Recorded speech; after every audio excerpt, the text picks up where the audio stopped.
My name is Oliver Queen. For 7 years, I have fought with only one goal, to save my city. But now a new threat has emerged.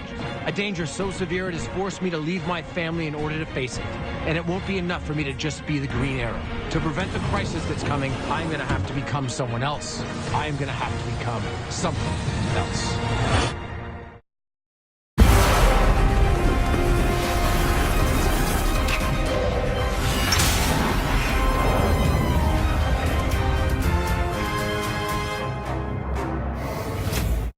Yo, what is going on, guys? Flashverse here, and welcome back to another video on Arrow Season 8, and this will be my review for Arrow Season 8 Episode 6, otherwise entitled Reset. This episode was also directed by David Ramsey, the actor who plays John Diggle, aka Spartan, for those who don't know, and I think this is the second episode he directed. I think he directed the one in Season 6, the Brothers in Arms episode. Correct me if I'm wrong, but yeah, whatever. But before I do the review, don't forget to smash the like button and subscribe button so you are aware of more Arrowverse content coming your way. And obviously, spoiler alert for those who haven't watched the episode, then why watch this video, because I will cover some spoilers. But yeah, so for those who haven't watched the episode, click off the video, go watch the episode, come back. But this review is a day late, so I don't see why you guys wouldn't have watched the episode just yet, but just in case for those who still haven't. But for those who are staying, you are welcome to stay. And then here is my review for Arrow Season 8, Episode 6. So the episode starts with Oliver waking up in his apartment, and he's in a suit, like not Green Arrow suit, but like in a tuxedo suit. So you would go like, oh, he's mayor again. But no, he isn't. And we found out that he was like doing like some fundraiser thing in which he was late for, and we also find out that he's trapped in an alternate reality.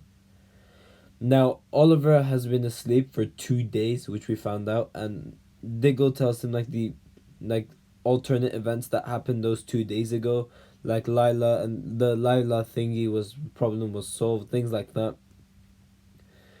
But we found out that the mayor of Star City isn't Pollard, but it's Quentin Lance. And he's back. Now, we do know, obviously, from promo photos and the trailer, so it wasn't really much of a surprise. But we found out that he actually survived the gunshot that was made by Ricardo Diaz, which is pretty cool, seeing Quentin Lance alive. But we do find out that the events of Season 7, 6, and 7 actually happened. Like, Oliver's identity is public, and he did indeed go to Slabside and things like that. Now, thanks to Renee, we did find out that there was a hostage situation, and the gunmen want like Quentin to help them do something. Then Oliver suits up in his other suit, the Green Arrow suit, and then we have them working together, which was pretty cool. Now, Oliver tries to stop them, however, the plan fails, and then the bomb explodes. And Oliver's back to square one, in which he wakes up in the apartment again. So I'm like, now I get why the episode's called Reset, because like we're in a time loop, so it keeps resetting when things go wrong. But then there are some changes, so like when the fat guy does that joke, and then Oliver like tells him what the joke is, things like that. And like he avoids getting he avoids the server like spilling all the champagne on him, things like that.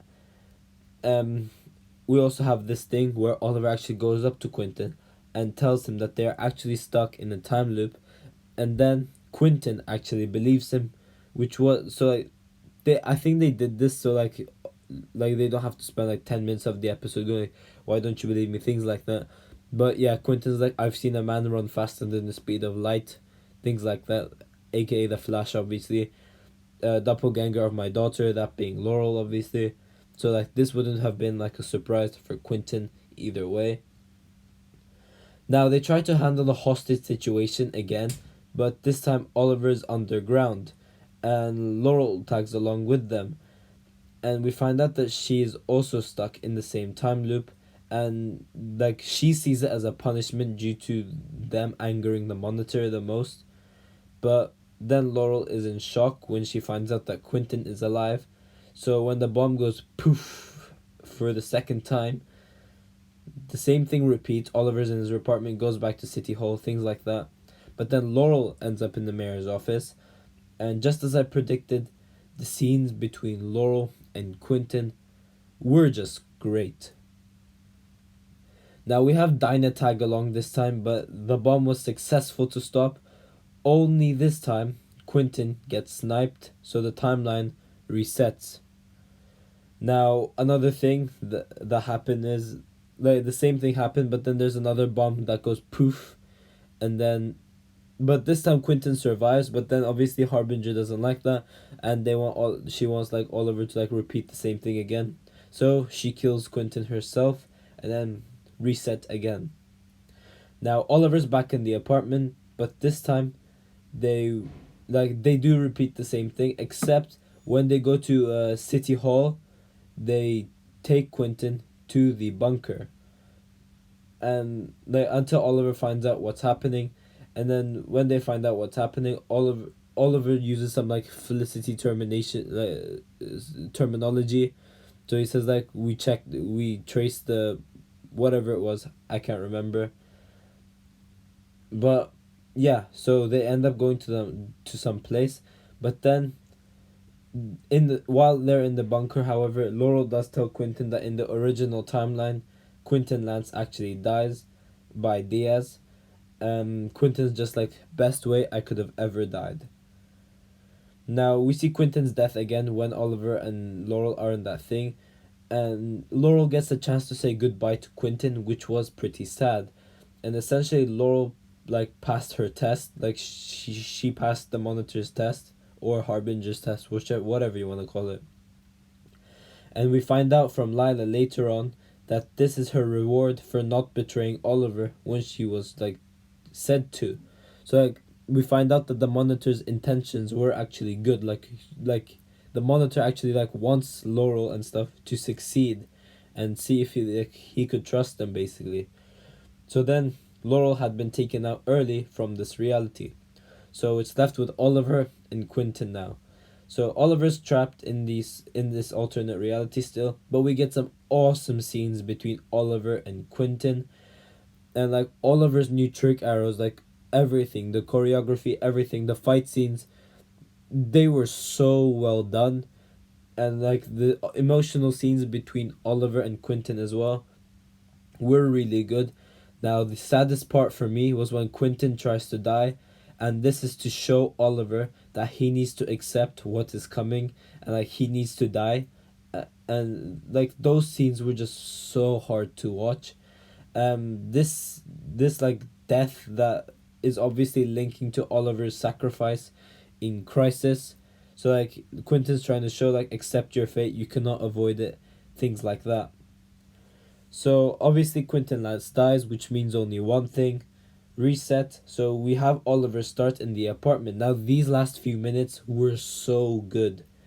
Now like we see him wake up, but like this time he goes up to Mia and William and the others, and he says goodbye to them. Like he's like, you're the best things that ever happened to me, I'm so grateful for seeing you guys, things like that. And he says goodbye, and then he ends up going to Quentin and he's like goodbye, things like that.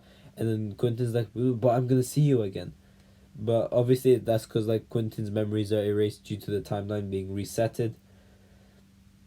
But then Oliver in City Hall goes to some room, and then Lila shows up, and Oliver Queen finds out that he's passed the test, and we find out that the monitor actually brought Mia and William. I was gonna say Millie, but nah, Mia and William to present day, so Oliver can like enjoy his last days with his like kids that he's barely met, until Crisis on Infinite Earths, where things get serious and he has to answer the call. Now Oliver's now back to trusting the monitor, and Oliver's like, I think gonna start working with him again. So Oliver is sent to some place to complete his final mission, and Oliver and Laurel wake up in a tent and they go outside, and we see the whole team there, and we find out that they are in Lian U, and I cannot wait for episode 7. as like we are literally back to like everything like where it all started, which is so cool. Now overall, this episode was really good. I really seem to enjoy it, and I give this episode a 9.6 out of 10. And like the fight scenes and stuff were really well done, but the things that like made me like enjoy this episode the most were those like more emotional scenes between Oliver and Quentin, Laurel and Quentin, whatever. And highlight character Oliver Queen, aka the Green Arrow. And yeah, thanks for watching, guys. If you've enjoyed the video, please give a like and subscribe, and I will see you in my next video.